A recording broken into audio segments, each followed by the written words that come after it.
Okay, now that the printer has started, we're gonna do the Z-axis calibration. So you can follow these steps.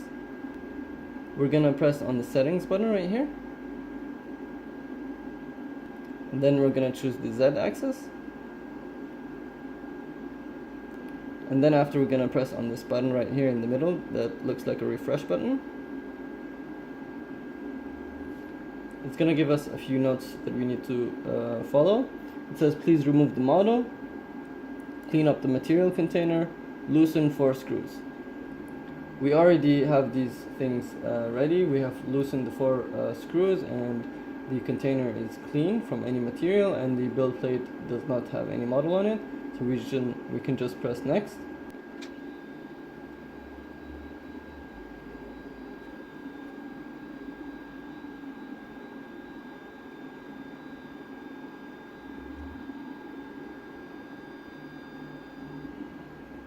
Alright, now that the calibration is over, we just need to tighten the screws in place really well and press OK button, and then we should be ready to print.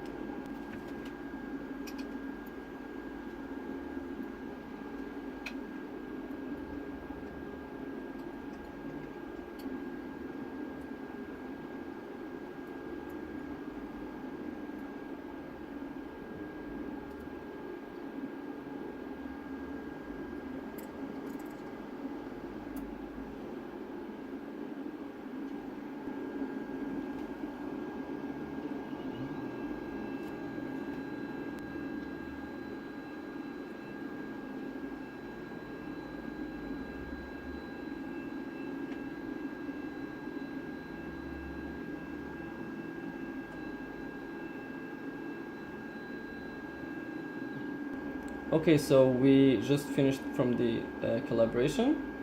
All we gotta do is prepare our 3D model for slicing on the computer and bring it back to the printer so we can start the printing process.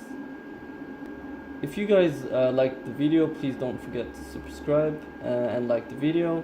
Stay tuned for the next videos where I'm going to be explaining how to use the slicer program and how we can start the printing process. Thank you, and see you.